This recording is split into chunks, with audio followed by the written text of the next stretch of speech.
If you've got a video clip with bad audio, if there's excessive wind noise or background noise, and the voices are just too low to be able to hear properly, carry on watching this video and I'll show you how to clear it all up and rescue it. And we'll do it all for free.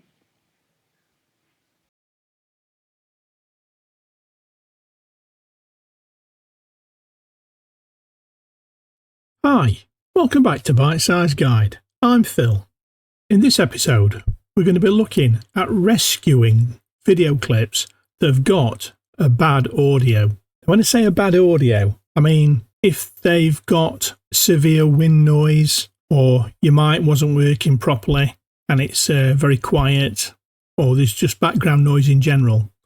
What we're going to attempt to do is clear it all up and make it usable again. In DaVinci Resolve 20 Studio, i.e. the paid version of DR20, there is a nifty piece of AI that will do it for you, and the results for that are quite good. But following the ethos of Bite Size Guide, we want to do it for free. Now you can actually tweak the audio in the free version, but I've found the results to be mixed. So what I do now is take my video clip, render it just as an audio file. Then I take that audio file and I upload it to Adobe Podcast. And in that, there is a free audio enhancer, and it'll crunch it and give it back to you cleaned up. And what we can do with that is take that audio file then, bring it back into DR20 and add it to our video clip and replace the bad one. I hope that made sense. All will become clear as we go through it. I have found this to be, so far, the most efficient way to do it with really good results. And you'll actually be amazed when you hear the before and after. Still not 100% perfect. You find that sometimes it'll leave in background voices of other people, and basically what you've got to do then is just go into DR20 and just mute those bits. But generally speaking, the effect is quite impressive. So what I've done, I've opened up DR20 and I've dragged in 2 videos I've got from when we went to Norway. It was actually filmed at the top of a mountain. We're about 1 kilometre up, and the mic that I've got on me didn't work. And also it was very windy, so you can't hear what we were saying, and also there was like wind noise as well. So what I'm going to do is we'll just play a little bit of it, just so you can hear it, or can't hear it, as the case may be.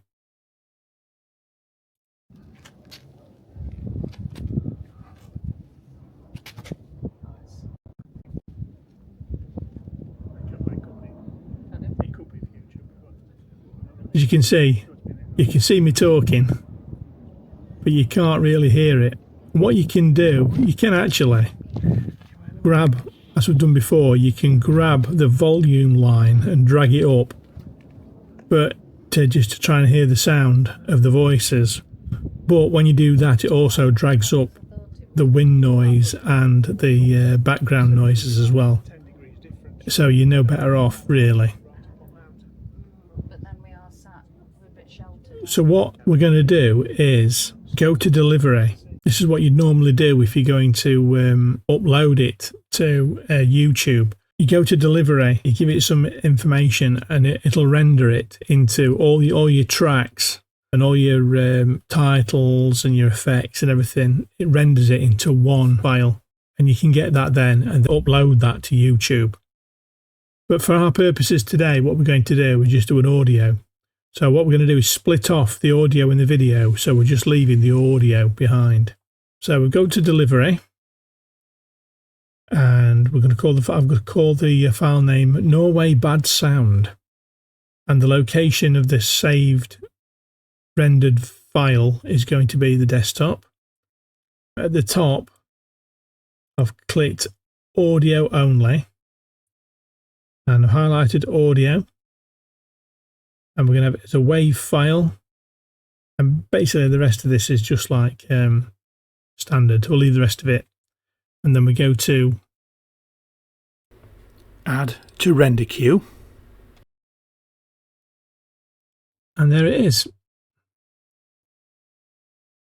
So it's render all And what it's going to do, it's going to pull that audio out and leave us with just the WAV file, the audio file on its own. So we'll do that. It shouldn't take too long. The audio portion of a video doesn't take very long to render. As you can see, it's doing it quite fast. So there were in fact two videos there. As you can see, 1 and 2. What it's done is taken the audio of both and knitted them together and produced a separate WAV file. So if we now go to the desktop, we've got that. Norway bad sound, and that will sound as bad as it did in DR20. What I'm going to do now is open up Adobe Podcast. I've got a shortcut on the desktop. I'll put a link in the description of this video.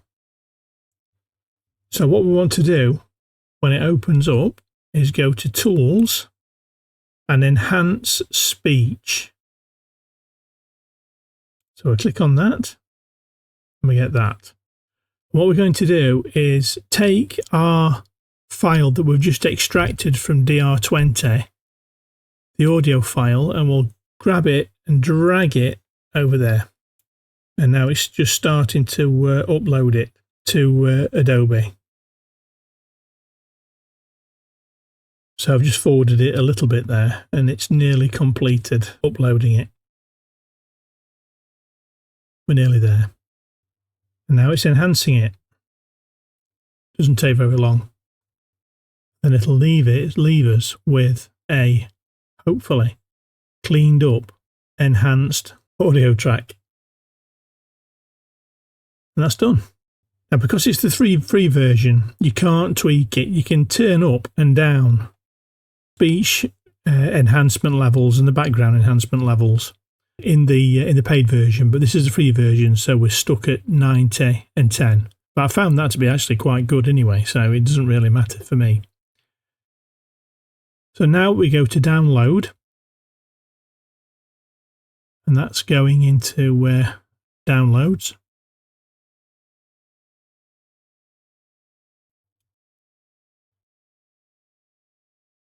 And there we go. Same as this file, but now enhanced version 2.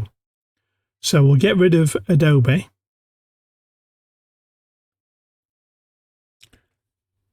So what we're going to do now is go back to DR20. We're going to get our enhanced audio track and we're going to add it in. First, what we'll do, we'll just create a track.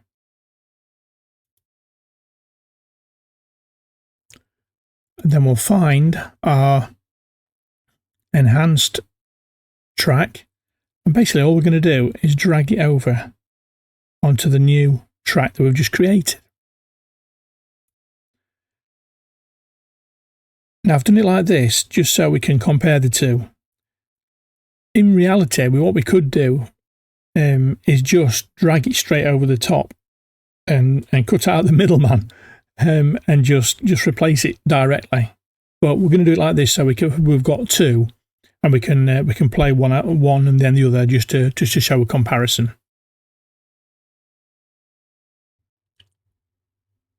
So now that's in place, what we're going to do, just as a reminder, we're going to mute our new track. And we're just going to play the old track with the video, just to remind ourselves of what it did sound like.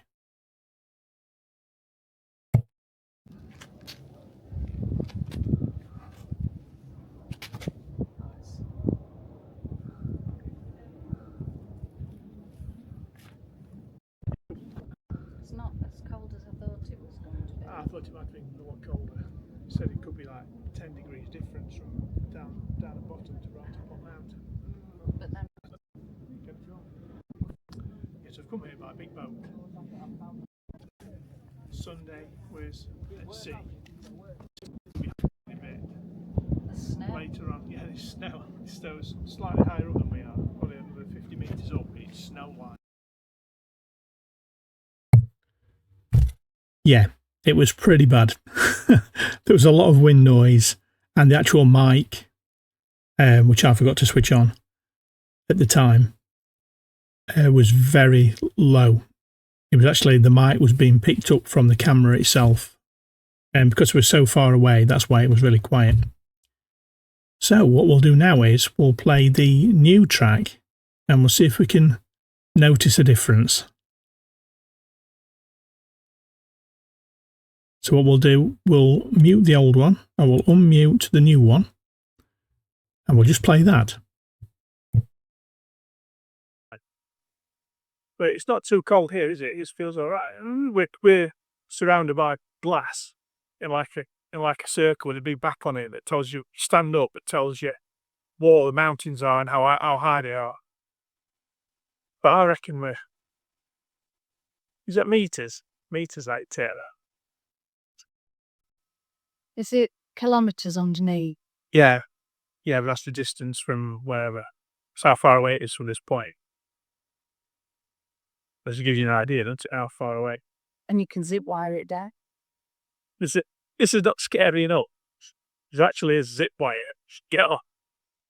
You can zip wire across the gaps, the mountains. No way. Then I think then you can flash yourself with stinging nettles when you've done that. Just like an extra. Yep, that's pretty good. It never ceases to amaze me how that works. It's like alchemy. So what we've done there is I mean, that would have normally have been, that clip would have been unusable. From an audio perspective, wouldn't been able to use that because but putting it through that process has just brought it back to life.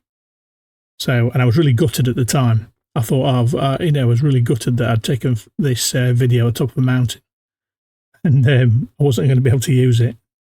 I was so pleased when I ran it through Adobe and it produced that.